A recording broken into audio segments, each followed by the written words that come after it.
120세 시대를 살아가는 동안에 부모님 잘 만나는 거, 배우자 잘 만나는 거 참 축복인데, 마지막 세 번째가 중요한 거 있어요. 여기 봐요. 저는 사실 총신대에서 강의하다가 제 강의 안 듣고 해찰하면 내쫓아버렸어요. 근데 여러분들은 지금 은혜 위에 은혜가 임한 줄로 믿습니다. 자, 보세요. 세 번째는 뭐냐? 결국은 좋은 지도자 만나서 영의 양식 공급받고, 전 목사님 말씀하신 대로 새 예루살렘 왕국의 연합으로 예수님과 더불어 그분 모시고 우리가 천년 동안 영원토록 사는 것 아니겠습니까? 여기에서 중요한 게 뭐냐? 예수님과의 만남. 그 예수님과의 만남을 잘 가르치고 배우려고 하는 목사와의 만남, 굉장히 중요한 거예요.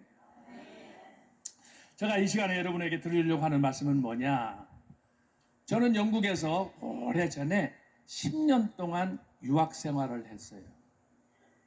저는 원래 유학 꿈꾸지 않은 사람이에요. 유학의 유자도 생각하지 않은 사람이었어요. 그런데 어쩌다가 영국에 가서 10년 동안 공부하는 동안에 좋은 친구들 만나서, 교수들 만나서, 목사들 만나서 제 팔자에 없는 박사 학위를 받고 돌아왔어요. 여러분들 웃으시는 모양인데 제 팔자의 박사는 꿈에도 생각하지 않은 거라니까. 믿지를 않네. 말세에는 무슨 말을 해도 안 믿는 모양이야. 제가 그런 사람이에요. 그런데 어쨌든 영국에 뜻밖의 가서 제가 노력했지만 하나님께서 저에게 박사학위를 받을 수 있는 은혜를 주셨어요.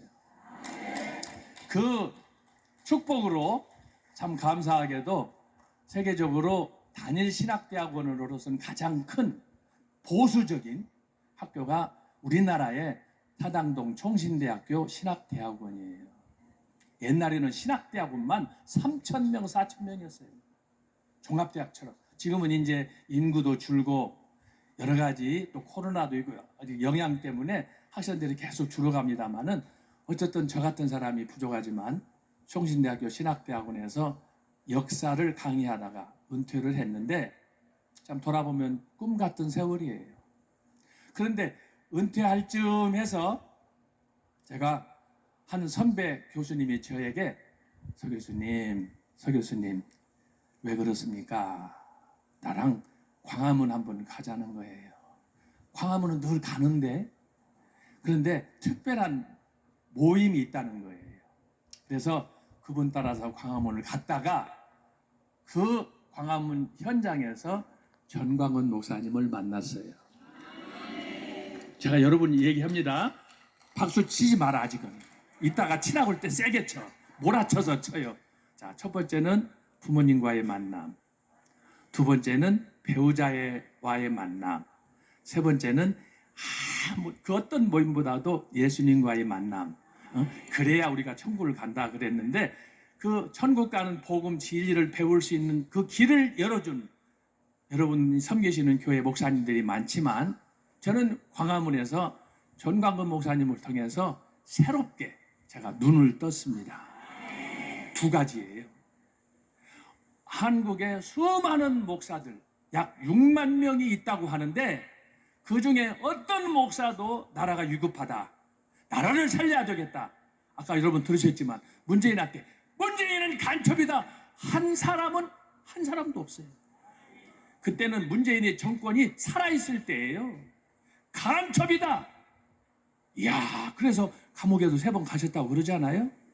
제가 바로 그 광화문 현장에서 전광훈 목사를 만나고 나서 도대체 나라란 뭔가, 교수나 목사로서 내가 나라를 위해서 뭘 해야 되는가, 예국에 대해서 내가 눈을 뜬 거예요.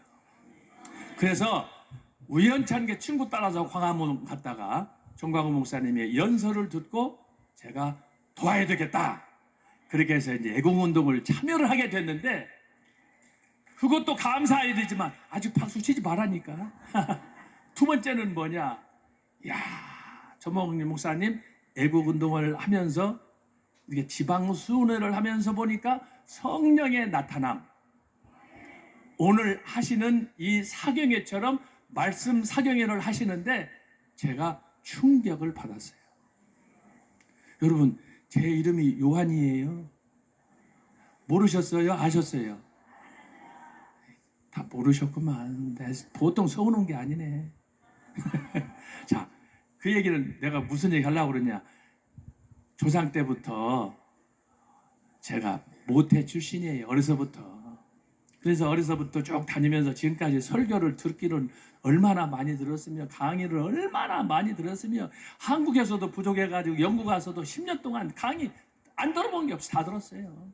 유명하다는 목사들, 존 스타트 목사, 로이드 존스 목사, 제아이 패커 목사, 하여튼 네로라 하는 20세기의 목회자들, 학자들을 내가 다 만났어요. 그분들한테 직접 강의도 듣고 설교도 듣고 그분들의 제자한테도 배웠는데 세상에 귀국해가지고 광화문에서 송광훈 목사님 만나서 애국운동, 나라사랑이 뭔가 눈을 떴는데 그보다 더 중요한 거 있더라 이 말이죠. 그게 뭐냐? 하나님 말씀을 어떻게 읽고 해석할 수 있는가?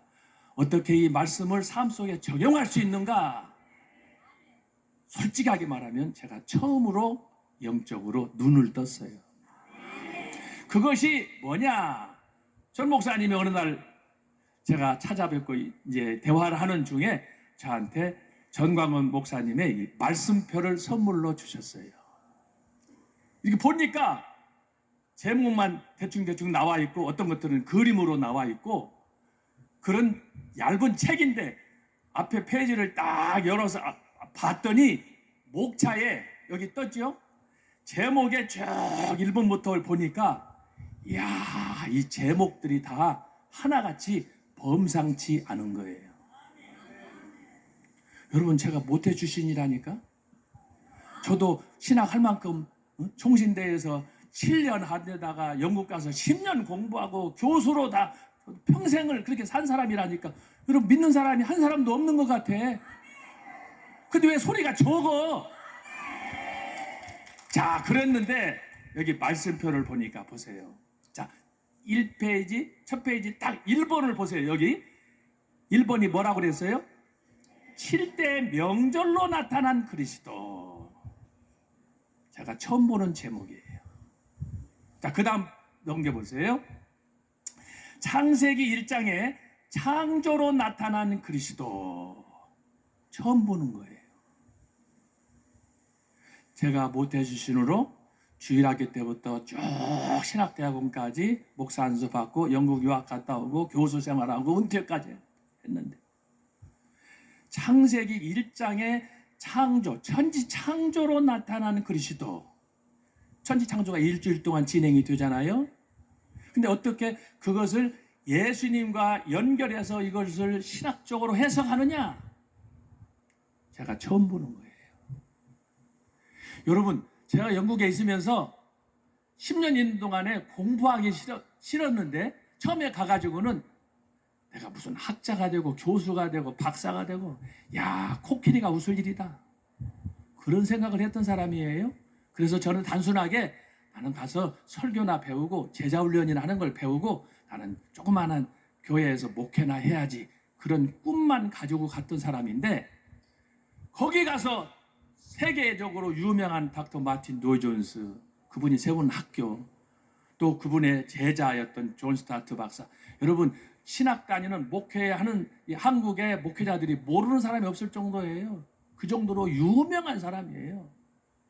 한국교회로 말하면 영락교회를 설립한 한경직 목사 합동지교는 충영교회를 설립한 김창인 목사 지금은 잊혀져 가지만 70년대, 80년대, 90년대에는 한국교회를 대표하는 어른들이었단 말이죠.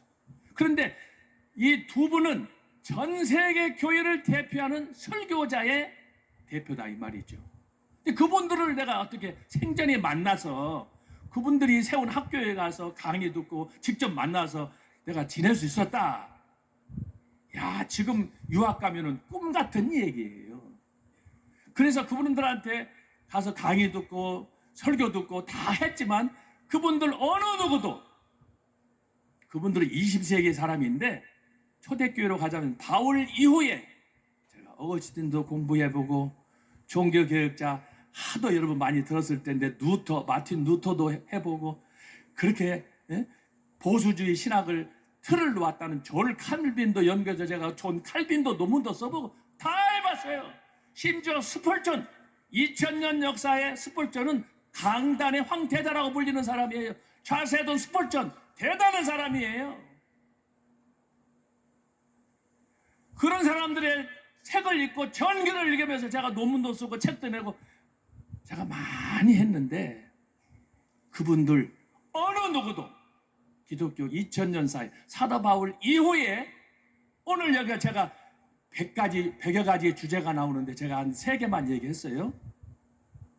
명절로 7대 명절로 나타나는 그리스도, 이거 외에도 여기 창세기 1장 창조로 나타나는 그리스도, 그리고 지난주 몇 주 동안 하셨던 하나님의 구원 역사 경영, 복음의 7대 연합, 이 제목 자체를 제가 어느 책에서도 보지도 못했고 어느 누가 이런 주제로 설교한 적을 본 적이 없어요.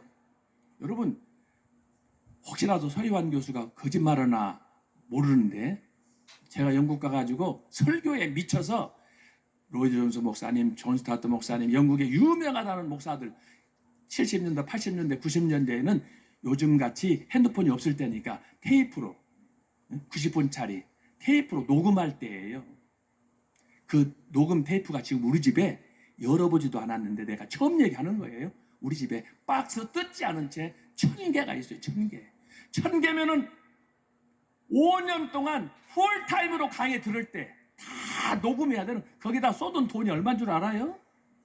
유학생이 돈도 없는데 거기 미쳐가지고 도대체 로이드 존스나 존 스타트나 영국 교회를 주도했던 그런 당대의 유명한 설교자들을 내가 그대로 먹고 싶어서 그 욕망에 강의면 강의, 설교면 설교, 우리 집에 1000개 박스채 그대로 있어요. 뜯지도 않고.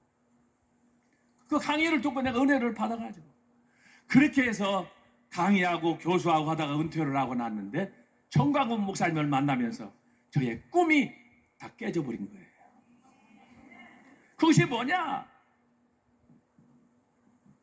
정광훈 목사님이 주재하는 설교 스타일, 창세기에서부터 계시록까지 수많은 주제들, 말씀표에 100여 개의 주제가 있지만 이것 말고 400개가 더 있어요.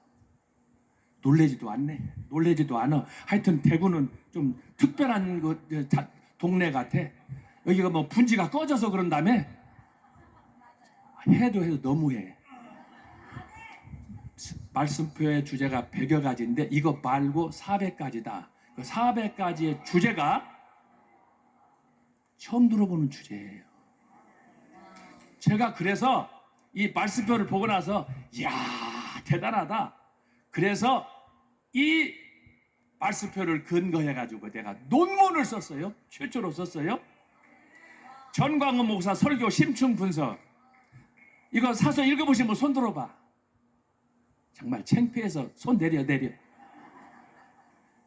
이거요, 여러분 사서 읽으셔야 전광훈 목사님이 어떻게 광화문 운동을 했는지, 애국 운동을 하는지, 설교가 어떻게 진행이 되는지 제가 압축해가지고 이 논문을 썼어요.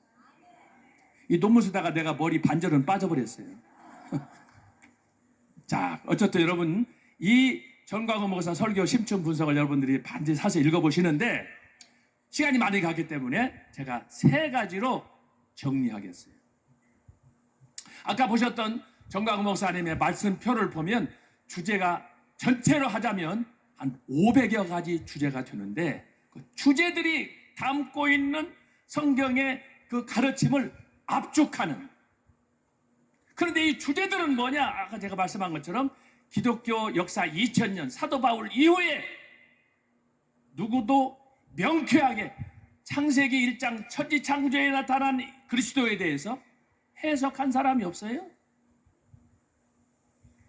이 말씀표에 보다 보면 이스라엘이 광야 40년 동안을 쭉 그 거친 삶을 이겨내면서 가나안을 정복하는데 하나님 이스라엘 백성을 향해서 이스라엘의 광야 양육 원리, 이건 정말 기가 막힌 거예요.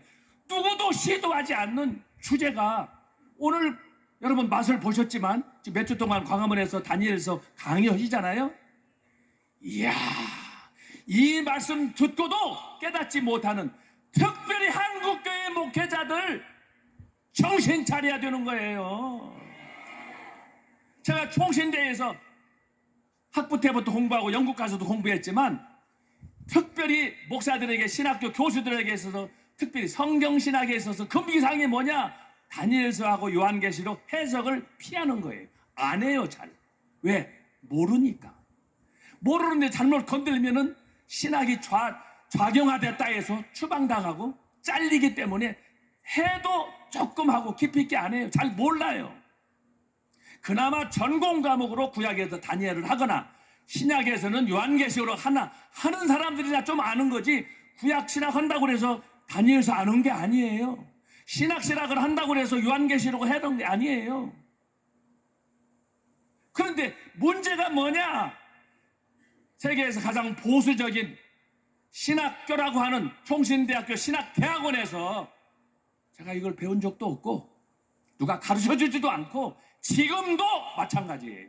총신이 그러면 다른 학교는 어떻겠어요? 물어볼 것도 없어요. 이런 상황에서 정광훈 목사님이 지금 다니엘서를 통해서 말씀하셨잖아요. 오늘 저녁에 천지 창조부터 다니엘이 살았던 BC 750년경, 지금부터 약 2800년, 2750년 그때쯤이에요. 그때까지 역사를 하나님께서 다니엘을 통해서 압축해 주시고, 잘 들으셔야 돼요.